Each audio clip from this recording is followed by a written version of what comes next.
आगामी विधानसभा चुनाव के मद्देनजर भाजपा द्वारा श्री माता वैष्णो देवी विधानसभा क्षेत्र में अपना कार्यकाल खोला गया।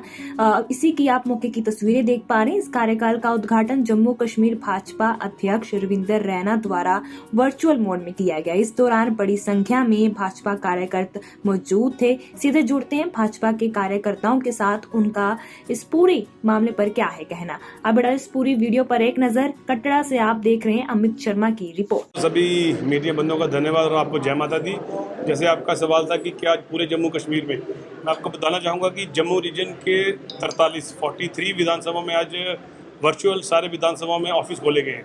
जैसे आप सब जानते हैं कि इलेक्शन कमीशन कुछ दिन पहले आई थी और उनकी तरफ से लगभग हरी झंडी चुनाव की दे गई है और इसके लिए भारतीय जनता पार्टी का हर कार्यकर्ता काफ़ी सालों से वेट कर रहा था कि चुनाव कब होंगे और भारतीय जनता पार्टी का कार्यकर्ता चुनावों के लिए हर घड़ी तैयार रहता है। उसी के चलते हुए लगभग चुनावों की तैयारी है और 43 विधानसभाओं में आज वर्चुअल मोड पे हमारे प्रदेश अध्यक्ष रविंदर रैना जी के द्वारा सभी ऑफिस का आज इनॉग्रेशन की गई है। मैं आपको बताना चाहूँगा कि श्री माता वैष्णो देवी विधानसभा और अन्य सभी विधानसभाओं के लिए एक इलेक्शन मैनिफेस्टो के लिए हमारी एक प्रदेश की तरफ से टीम बनाई गई है, जो कल आज मेरे को सुबह ही सूचना मिली कि वो कल कटरा आ रहे हैं। उसके बाद वो रियासी भी जाएंगे और हर जो भी मुद्दे होंगे, सिर्फ 3 ही नहीं, जो भी मुद्दे होंगे उन पर चर्चा होगी और पूरी कोशिश करेंगे कि वो चुनावों से पहले और उनके बाद भी वो हम उनका पूरा सफल कर पाएँ।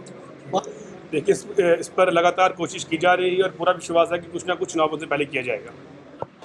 बहुत बहुत धन्यवाद। सबसे पहले तो मैं आपको ये बताना चाहता हूँ कि भारतीय जनता पार्टी के लिए पूरी स्टेट की इलेक्शन अहम है और ख़ास तौर पर मैं अगर आपको कहूँ तो जो 50 का आंकड़ा जो एक नारा दिया गया है उसकी महत्व रखते हुए मैं आपको दावे के साथ कह सकता हूँ कि दफ़ा 370 हटने के बाद और जो आज के चुनाव जो हो रहे हैं इसमें सबकी सब कॉन्स्टिट्यूंसी हमारे लिए बहुत इंपॉर्टेंट है। अगर उससे आगे बढ़ के मैं बात करूँ तो श्री माता वैष्णो देवी की जो कॉन्स्टिट्यूंसी है, जो इलेक्शन कमीशन ऑफ इंडिया की तरफ से हमें दी गई है, उसका एहतराम करते हुए हम सारे कार्यकर्ता बंधु ये चाहेंगे और चाहेंगे नहीं, इस प्रयास में आज से ही लग चुके हैं कि श्री माता वैष्णो देवी कॉन्स्टिट्यूंसी जो नई हमें मिली है उसका जो विधायक हो वो भारतीय जनता पार्टी से ही होना चाहिए और होगा, ये मैं आपको दावे के साथ कह सकता हूँ। सभी को जय माता दी।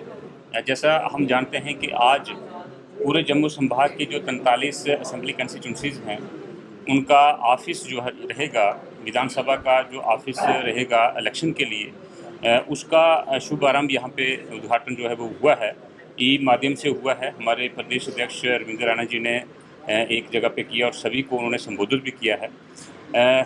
जो यहाँ की रणनीति के बारे में आप बात कर रहे हैं, रणनीति इस वक्त जो है वो बिल्कुल उसकी प्लानिंग जो है वो आप देख रहे हैं कि हर जगह मीटिंग्स हो रही हैं, हर जगह प्रभारी जो हैं वो नियुक्त किए जा रहे हैं और जिस तरह से हम जानते हैं कि रियासी ज़िला में अभी पिछले महीने में जो रिज़ल्ट आए हैं हमारे पार्लियामेंट्री कंस्टिट्यूंसी के, बहुत ये दोनों कंस्टिट्यूंसी जो हैं यहाँ पे भारतीय जनता पार्टी ने बड़े अच्छे मार्जिन से जीती हैं और आवाम का इन दोनों कंस्टिट्यूंसी में बहुत बड़ा जो एक मतदान था वो भारतीय जनता पार्टी के प्रत्याशी के हक में रहा है। हमें उम्मीद है कि और इसको हम बढ़ाने की कोशिश करेंगे और लोग पिछले 10 सालों से असेंबली कंस्टिट्यूंसी के चुनाव के लिए उत्सुक हैं। मुझे लगता है कि भरपूर साथ जो है भारतीय जनता पार्टी को मिलेगा। 370 और 35A के निरस्त होने के बाद ये पहला चुनाव है असेंबली का। खैर पंचायती चुनाव और जो BDC DDC के चुनाव हुए थे उसमें भी आपने देखा कि भारतीय जनता पार्टी की रियासी ज़िला में काउंसिल जो है वो बनी थी। तो हमें उम्मीद है कि रियासी ज़िला की सभी 3 जो कंस्टिट्यूंसीज हैं उसमें हमारा प्रयास रहेगा कि जनता का जो साथ है, सहयोग है, भारतीय जनता पार्टी को मिलेगा। देखिए, पिछले 70 सालों में 370 को लेकर के, स्पेशल स्टेटस को लेकर के, कश्मीर की अप्रोच, कश्मीर की एटीट्यूड, कश्मीर की सोच जो रही है, जम्मू संभाग की क्या सोच रही है, लद्दाख की, हम सब जानते हैं।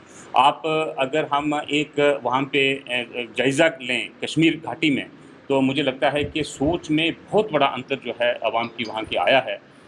भारतवर्ष को मेन स्ट्रीम में एक असिमिलेशन के लिए बहुत बड़ा एक विचार में जो फ़र्क आया है कश्मीर की आवाम में, वो वेलकम है। और मुझे लगता है कि जो पार्लियामेंट्री इलेक्शन हुए, पहली बार जब से इंसर्जेंसी और मिलिटेंसी हुई है, पहली बार कश्मीर ने इतनी बड़ी परसेंटेज में पार्लियामेंट्री कॉन्स्टिट्यूंसीज में वोट डाले हैं।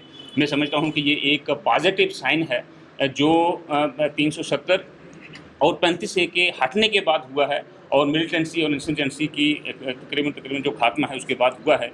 हम समझते हैं कि कश्मीर की जो सोच है, जम्मू की सोच है, आज आवाम की यही सोच है कि इस जम्मू कश्मीर हमारी यूटी में अमन अमान हो, और हमारी असेंबली इलेक्शन जो इसका बहुत उत्सुकता से जो लोग इंतज़ार कर रहे हैं, और अपने उस उत्सुकता को बैलेट के जरिए अपनी सरकार चुनने में यहाँ पे जो है वो दिखाएंगे, और हम इसी इंतजार में।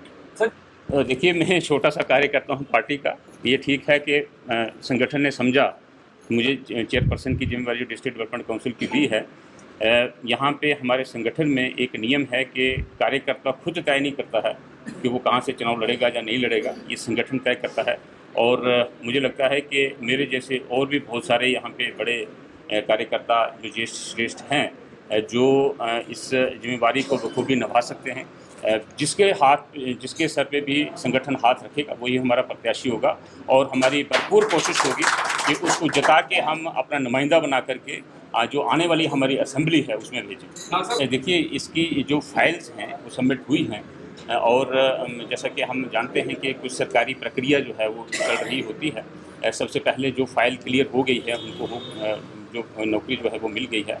हम पूरा प्रयासरत हैं कि जो कंडक्टर हैं उनकी भी फैमिली को इस तरह का जो एक हेल्प जो है गवर्नमेंट की तरफ से नौकरी के रूप में वो जल्दी दी जाएगी।